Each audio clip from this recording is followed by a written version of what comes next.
Hello friends, hi అండి. అందరు ఎలా ఉన్నారు? బాగున్నారా? నేను కూడా చాలా చాలా బాగున్నానండి. ఈరోజైతే మనము హాట్ మిర్చి బజ్జీ అయితే చేయబోతున్నామండి. చాలా బాగుంటుంది టేస్ట్ అయితే.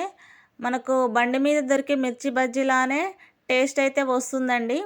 ఒక్కసారి నేను చెప్పిన ప్రాసెస్లోనే ట్రై చేయండి.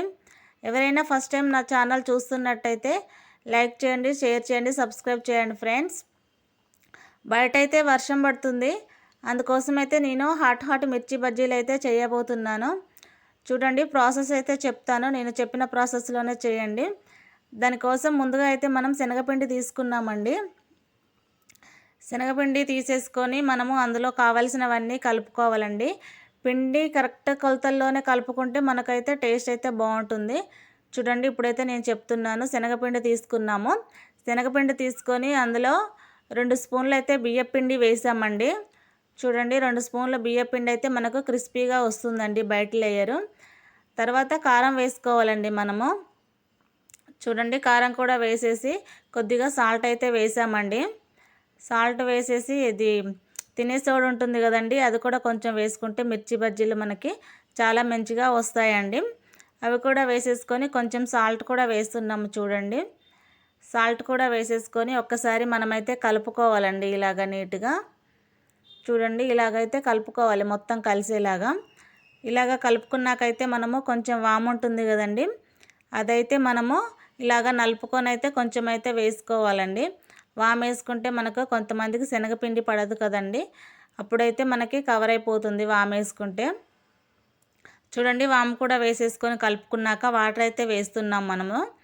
వాటర్ వేసేసుకొని పిండి కలుపుకోవాలండి. బాగా లూజ్గా కాకుండా బాగా గట్టిగా కాకుండా మీడియం సైజులోనే కలుపుకోవాలి. మన పిండిని మీడియంగానే ఉండాలండి లిక్విడ్ అయితే మనకి, అప్పుడే మిర్చి బజ్జీలు మంచిగా వస్తాయి మనకి. చూడండి, నేనైతే ఇలాగ కలిపాను.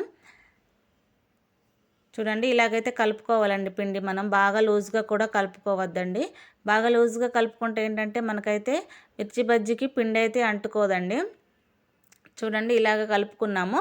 కలుపుకున్నాక మనము లోపల స్టఫింగ్ కోసం మిర్చికి కొంచెం చింతపండున కొద్దిగా వామైతే వేసామండి. వేసి మిక్సీ పట్టుకోవాలి.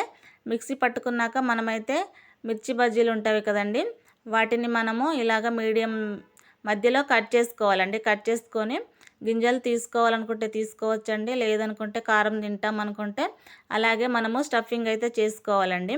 నేనైతే మా పిల్లల కోసం చేస్తున్నాను కాబట్టి వాళ్ళు కారం తినరనేసి కొంచెం గింజలు అయితే తీస్తున్నాను. ఇలాగే అన్నిటికీ గింజలు తీసుకోవాలండి మనము.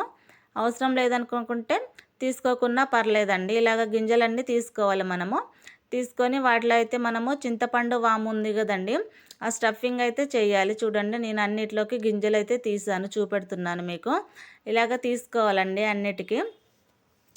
తీసేసుకొని మనమైతే స్టఫింగ్ అయితే చేసుకోవాలి.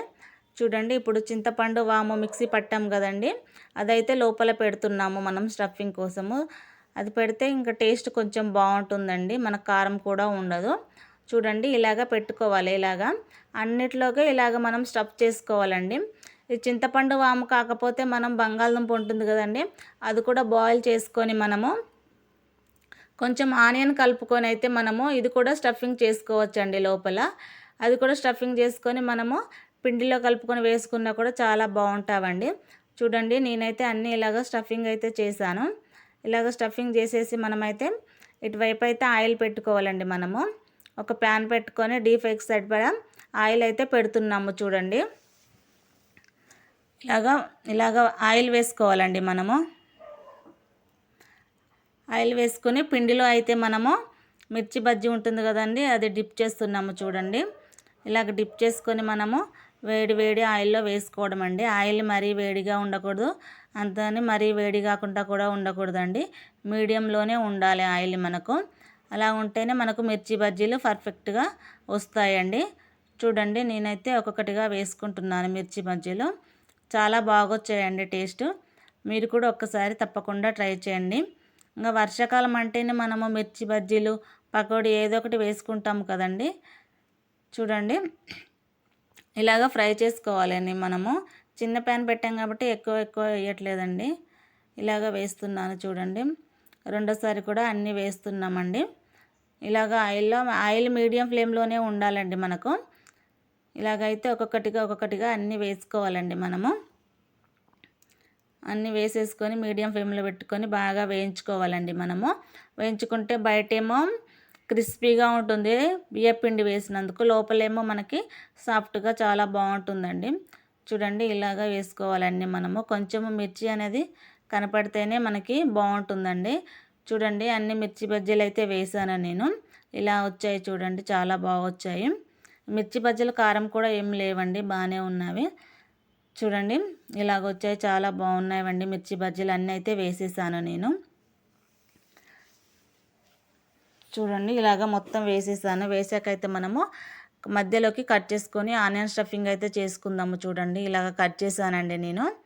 మధ్యలో కట్ చేసుకొని మనము చిన్నగా కట్ చేసుకున్న ఆనియన్స్ అయితే స్టఫ్ చేసుకోవాలండి మనము. చూడండి నేనైతే ఇలాగ కట్ చేసుకున్నాను. కట్ చేసుకొని ఆనియన్ అయితే వేస్తున్నాను. చూడండి ఆనియన్ వేసుకొని ఇంకా తింటే టేస్ట్ అయితే ఇంకా చాలా బాగుంటుందండి మనకి. ఆనియన్, కొత్తిమీర, వేయించిన పల్లీలు, ఉప్పు, కారం, లెమన్ కూడా పిండేసి మనమైతే వేసుకుంటే టేస్ట్ అయితే చాలా బాగుంటుంది. బయట వర్షానికి ఇలా వేసుకొని తింటే చాలా బాగుంటుందండి. బయట తీసుకుంటాం కానీ వాళ్ళైతే ఏ ఆయిల్ వాడతారో తెలియదు కాబట్టి మనకు ఇలాగ మనం ఇంట్లోనే చేసుకుంటే టేస్ట్ అయితే చాలా బాగుంటుందండి. చూడండి నేనైతే స్టఫింగ్ కోసము ఆనియన్స్ ఉన్న పల్లీలు అయితే వేసాను. వేసేసి కొంచెము లెమన్ కూడా పిండాను. చూడండి కావాలనుకుంటే సాల్ట్, కారం, ఇంకా కొత్తిమీర కూడా వేసుకోవచ్చండి మనము. ఏమన్నా టమాటా సాస్ ఉన్నా కూడా వేసుకున్నా, తర్వాత పెరుగు కూడా వేసుకున్నా చాలా బాగుంటుందండి. మనకైతే మిర్చి బజ్జీ రెడీ అయిపోయింది. ఇక్కడైతే నేను పప్పు చేస్తున్నాను. చూడండి పప్పులోకి మిర్చి బజ్జీలు నంచుకొని తిన్నా కూడా బాగుంటుంది, రైస్లోకి తిన్నా కూడా, స్నాక్స్లా కూడా తినొచ్చు. నేను నైట్ పూట అయితే నేను పప్పు అయితే చేస్తున్నాను. చూడండి దానికోసం ముందుగా పప్పు కడుక్కొని మంచిగా కడిగేసిన తర్వాత అయితే వాటర్ వేసుకున్నామండి. వాటర్ వేసుకొని ఆనియన్స్, పచ్చిమిర్చి, టమాటా వేసాము, సాల్ట్ కూడా వేసాము. చూడండి సాల్ట్ కూడా వేసేసుకొని మనము పసుపు వేస్తున్నాము. చూడండి పసుపు వేసుకొని కారం కూడా వేసుకోవాలండి. పప్పులో రైస్లో కూడా నంచుకొని తినచ్చండి మిర్చి బజ్జీలు, బాగుంటుంది మనకి. చూడండి కారం అయితే వేసాను. కారం కూడా వేసేసి ఇదైతే ములక్కాయ పప్పు అండి. ములక్కాయ పప్పు అయితే చేస్తున్నాను నేను. ములక్కాయలు ఫస్ట్లో వేయట్లేదు నేను. పప్పు కొద్దిగా ఉడికిన తర్వాత అయితే ములక్కాయలు వేస్తానండి. కారం కూడా వేసేసి నేను విజిల్స్ పెట్టానండి, 3 విజిల్స్. తర్వాత కొద్దిగా ఉడికిన తర్వాత మనము కట్ చేసి పెట్టుకున్న ములక్కాయ ఉంటుంది కదండి, అది కూడా వేసుకున్నాము. చూడండి అది కూడా వేసుకొని మనమైతే 1 విజిలే రావాలండి. 1 విజిల్ వస్తే మనకి ఉడికిపోతుంది. చూడండి ఎక్కువ విజిల్స్ పెడితే ఇది స్మాష్ అయిపోద్దండి మనకు ములక్కాయ. అందుకోసమే నేనైతే ఒక్కటే విజిల్ పెట్టాను. ఒక్క విజిల్కే ఉడికిపోతుందండి మనకు. ఇలాగా వేసేసి మనము ఇంకా మళ్ళీ విజిల్ పెట్టాలండి. విజిల్ పెట్టేసి ఒక్క విజిల్ పెడితే మనకైతే ములక్కాయలు అయితే ఉడికిపోయాయి. చూడండి ఇలాగైతే ఉడికిపోయింది మనకు పప్పు అయితే. తర్వాత అయితే మనము తాలింపు పెట్టుకోవడమేనండి. చూడండి ఆయిల్ వేసాము. చూడండి ఆయిల్ అయితే వేసుకోవాలి. ములక్కాయ పప్పు టేస్ట్ అయితే చాలా బాగుంటుందండి. నేను చెప్పిన ప్రాసెస్లోనే చేయండి. ఆయిల్ వేసుకున్నాక వెల్లుల్లి వేసుకోవాలి. ఒక 4 అయితే వెల్లుల్లి వేసాను నేను చిన్నగా కట్ చేసి. చూడండి ఎల్లిపాయలు కూడా వేసుకోవాలి మనము. వేసుకున్నాక జీలకర్ర వేసాను. చూడండి జీలకర్ర వేసాక ఆవాలు వేసాను. ఆవాలు కూడా వేసి కొద్దిగా వేగాలండి. వేగిన తర్వాత మనము శనగపప్పు వేసుకోవాలి. చూడండి శనగపప్పు కూడా కొద్దిగా వేగాలి మనకు. వేగాక మనము ఎండుమిర్చి వేస్తున్నాము. చూడండి ఇంగువ వేస్తున్నాను. చూడండి ఇంగువ వేస్తే పప్పులోకి చాలా బాగా స్మెల్ వేస్తుంది, టేస్ట్ కూడా చాలా బాగుంటుందండి. కరివేపాకు కూడా వేసాను. చూడండి మనము తర్వాత పప్పు అయితే తాలింపు అయితే వేసామండి. మనకు వేడి వేడి పప్పు అయితే రెడీ అవుతుంది. చూడండి పప్పు అయితే మనకి ఇలాగా రెడీ అయిపోయింది. చాలా బాగుంటుందండి టేస్ట్ అయితే. మీరు కూడా తప్పకుండా ట్రై చేయండి. Okay friends.